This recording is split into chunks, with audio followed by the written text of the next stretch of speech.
पुरानी पेंशन की बहाली के मुद्दे पर आंदोलित सरकारी कर्मचारियों ने अपने राष्ट्रव्यापी आंदोलन के जरिए न सिर्फ प्रधानमंत्री नरेंद्र मोदी को झुका दिया है, बल्कि अब सरकारी कर्मचारियों ने बड़ी जीत भी हासिल की है। आपको बता दें कि पुरानी पेंशन की बहाली के मुद्दे पर आंदोलित सरकारी कर्मचारियों ने 1 अप्रैल 2025 से लागू की गई प्रधानमंत्री नरेंद्र मोदी की महत्वाकांक्षी पेंशन योजना यूनिफाइड पेंशन स्कीम में न सिर्फ पूरी तरीके से बट्टा लगा दिया, बल्कि अब उसको वापसी करने के लिए भी मजबूर कर दिया है। दरअसल पुरानी पेंशन की बहाली के मुद्दे पर आंदोलित सरकारी कर्मचारियों ने पिछले 2 महीने में बहुत व्यापक और बड़े आंदोलन किए हैं और उसी का नतीजा यह है कि अब यूनिफाइड पेंशन स्कीम में पूरी तरीके से ताला लग चुका है। आपको बता दें कि 1 अप्रैल 2025 से सरकारी कर्मचारियों ने इसके बहिष्कार का आंदोलन शुरू किया था। उसके बाद से केंद्र की नरेंद्र मोदी सरकार की तरफ से केंद्रीय कर्मचारियों के लिए लगातार यूनिफाइड पेंशन स्कीम की तारीखों को बढ़ाया जा रहा था। बावजूद इसके सरकारी कर्मचारियों ने यूनिफाइड पेंशन स्कीम को स्वीकार नहीं किया। महज 24 लाख सरकारी कर्मचारियों में से कुछ ही सरकारी कर्मचारी, लगभग 74,000 सरकारी कर्मचारियों ने ही यूनिफाइड पेंशन स्कीम को स्वीकार किया है। इसी के साथ यूनिफाइड पेंशन स्कीम को लेकर के सरकारी कर्मचारियों ने प्रधानमंत्री नरेंद्र मोदी का पूरा भ्रम भी तोड़ दिया है, क्योंकि पुरानी पेंशन की बहाली के मुद्दे पर आंदोलित सरकारी कर्मचारियों ने साफ तौर पर संदेश दे दिया कि न तो उनको यूपीएस चाहिए और न ही एनपीएस चाहिए, उनको ओपीएस चाहिए। और इसीलिए सरकारी कर्मचारियों ने राष्ट्रव्यापी आंदोलन किया राष्ट्रीय राजधानी दिल्ली के जंतर मंतर में। लेकिन ये तो एक पहलू है। दूसरा पहलू यह है कि पुरानी पेंशन की बहाली के मुद्दे पर आंदोलित सरकारी कर्मचारियों ने पिछले 2 महीने में किसी भी तरीके से यूनिफाइड पेंशन स्कीम को स्वीकार नहीं किया है। यानी कि 30 नवंबर को यूनिफाइड पेंशन स्कीम को स्वीकार करने की अंतिम तारीख थी, लेकिन 30 तारीख तक सरकारी कर्मचारियों के जो वर्ग है उनमें से किसी ने एक ने भी यूनिफाइड पेंशन स्कीम को स्वीकार नहीं किया है। यानी कि कुल मिलाकर के सरकार की तरफ से तमाम प्रयासों और हथकंडों के बाद भी किसी भी तरीके से सरकारी कर्मचारियों ने यूनिफाइड पेंशन स्कीम को स्वीकार नहीं किया है। अब यही कारण है कि यूनिफाइड पेंशन स्कीम को लेकर के प्रधानमंत्री नरेंद्र मोदी को एक नए सिरे से विचार करना पड़ रहा है। माना यह जा रहा है कि प्रधानमंत्री नरेंद्र मोदी बहुत जल्द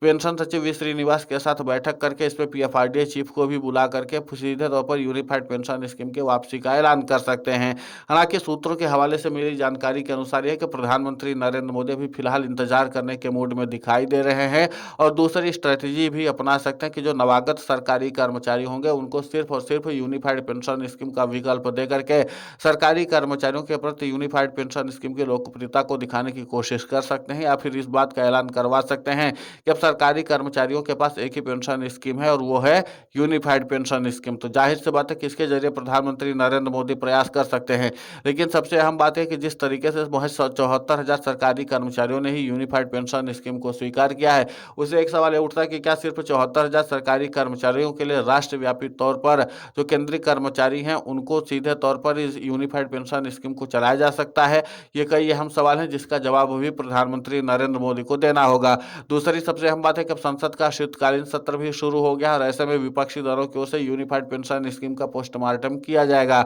और ये जो आंकड़े हैं सीधे तौर पर विपक्षी दलों के जो सांसद हैं वो संसद में भी रखेंगे। तो यूनिफाइड पेंशन स्कीम को लेकर के प्रधानमंत्री नरेंद्र मोदी की फजीहत भी होने वाली है, क्योंकि प्रधानमंत्री नरेंद्र मोदी को अंदाजा था कि यूनिफाइड पेंशन स्कीम को लेकर के सरकारी कर्मचारियों की तरफ से जो मांगे रखी गई हैं उसमें कुछ बुनियादी सुधार करके हम इसको सरकारी कर्मचारियों के बीच में तैयार कर सकते हैं और इसको सरकारी कर्मचारियों के लिए लागू कर सकते हैं। लेकिन सरकारी कर्मचारियों ने सरकार की पूरी चालबाजी को समझ लिया था और इसीलिए यूनिफाइड पेंशन स्कीम को पूर्ण रूप से बहिष्कार करने का ऐलान कर दिया। अब इसी के नाते से प्रधानमंत्री नरेंद्र मोदी भी लगातार बैठकों का दौर आयोजित कर रहे हैं कि आखिर इसका पूरा रास्ता कैसे निकाला जाए, क्योंकि पुरानी पेंशन की बहाली के मुद्दे पर आंदोलित सरकारी कर्मचारियों ने इस बात को साफ तौर पर कह दिया है कि अब यूनिफाइड पेंशन स्कीम और सीधे तौर पर वो नेशनल पेंशन स्कीम को नहीं स्वीकार करेंगे। और इसी के साथ एक और अहम रणनीति निकलकर सामने आई है। पुरानी पेंशन की बहाली के मुद्दे पर आंदोलित सरकारी कर्मचारी जहां राष्ट्रव्यापी तौर पर और राज्यों की राजधानी में भी बहुत बड़े बड़े आंदोलन करेंगे, तो दूसरी तरफ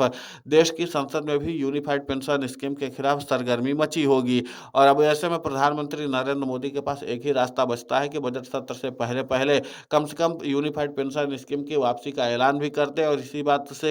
पुरानी पेंशन की बहाली के मुद्दे पर आंदोलित सरकारी कर्मचारी भी सहमत है कि एनपीएस और यूपीएस की एक साथ वापसी का ऐलान करें और सीधे तौर पर पुरानी पेंशन की बहाली की घोषणा कर दें। लेकिन प्रधानमंत्री नरेंद्र मोदी भी फिलहाल इस पूरे मामले को लेकर के उतने संवेदनशील नजर नहीं आ रहे हैं। हालांकि सरकारी कर्मचारियों के आंदोलन का असर प्रधानमंत्री नरेंद्र मोदी पर साफ तौर पर दिखता है। प्रधानमंत्री नरेंद्र मोदी को अंदाजा है कि वो लगातार दबाव में जी रहे हैं और सरकारी कर्मचारियों के इस मामले को दबाने की कवायद कर रहे हैं। आपको बता दें कि हालिया वक्त में जब 25 नवंबर 2025 को राष्ट्रीय राजधानी दिल्ली के जंतर मंतर पर एनएमओपीएस के राष्ट्रीय अध्यक्ष और अटेवा के प्रदेशाध्यक्ष विजय कुमार बंधु ने प्रधानमंत्री नरेंद्र मोदी को सीधे निशाने पर लेते हुए जब सवाल दागे थे, तो उसके बाद वित्त मंत्री निर्मला सीतारमण के प्रधान सचिव अनिरुद्ध श्रीवास्तव से पुरानी पेंशन की बहाली के मुद्दे पर आंदोलित सरकारी कर्मचारियों का एक बहुत बड़ा धड़ा मिला भी था। तो कुल मिलाकर के कि प्रधानमंत्री नरेंद्र मोदी को आज नहीं तो कल या यानी कि बजट सत्र से पहले पहले यूनिफाइड पेंशन स्कीम की वापसी का ऐलान अब करना पड़ जाएगा। और यूनिफाइड पेंशन स्कीम को लेकर के अभी तक प्रधानमंत्री नरेंद्र मोदी को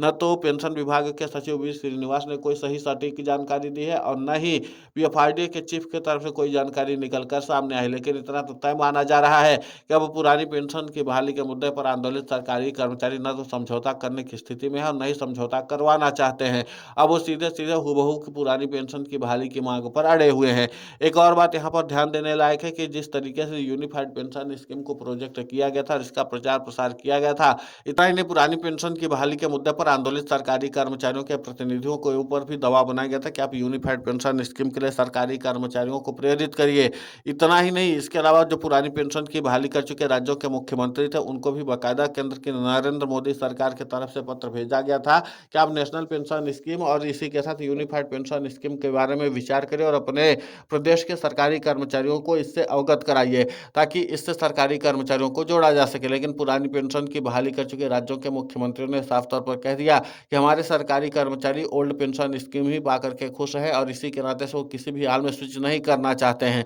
अब कुल मिलाकर के यूनिफाइड पेंशन स्कीम में बट्टा लग चुका है और प्रधानमंत्री नरेंद्र मोदी को आज नहीं तो कल आधी रात को भी ऐलान करना पड़ सकता है कि पुरानी पेंशन की बहाली हम करने जा रहे हैं और यूनिफाइड पेंशन स्कीम और नेशनल पेंशन स्कीम को वापस लेने जा रहे हैं। क्योंकि अब सरकारी कर्मचारियों ने जिस तरीके से मोर्चेबंदी करके घेराबंदी की है, तो उसमें प्रधानमंत्री नरेंद्र मोदी को अब एक ही रास्ता मिलता हुआ नजर आता है कि वो या तो यूनिफाइड पेंशन स्कीम को जारी रखें, और अगर वो यूनिफाइड पेंशन स्कीम को जारी रखते हैं तो किसी भी तरीके से यूनिफाइड पेंशन स्कीम आगे भी सर्वाइव नहीं कर पाएगी। और इसीलिए पुरानी पेंशन की बहाली के मुद्दे पर आंदोलित सरकारी कर्मचारियों ने एड़ी चोटी का दम लगा रखा है। वहीं एनएमओपीएस के राष्ट्रीय अध्यक्ष और अटेवा के प्रदेशाध्यक्ष विजय कुमार बंधु ने भी मीडिया से बातचीत करते हुए साफ तौर पर ऐलान कर दिया था कि हम राष्ट्रीय राजधानी दिल्ली में डेरा जमा करके बैठ के भी आंदोलन करेंगे, और अगर केंद्र की नरेंद्र मोदी सरकार जल्द ही यूनिफाइड पेंशन स्कीम पर एक बड़ा फैसला लेते हुए इसके वापसी का ऐलान नहीं कर देती और इसी के साथ सरकारी कर्मचारियों के पुरानी पेंशन की बहाली की भी घोषणा होनी चाहिए। लेकिन क्या प्रधानमंत्री नरेंद्र मोदी अब इस पूरे मामले पर एक सटीक निर्णय ले पाएंगे? आने वाले वक्त में पता चलेगा।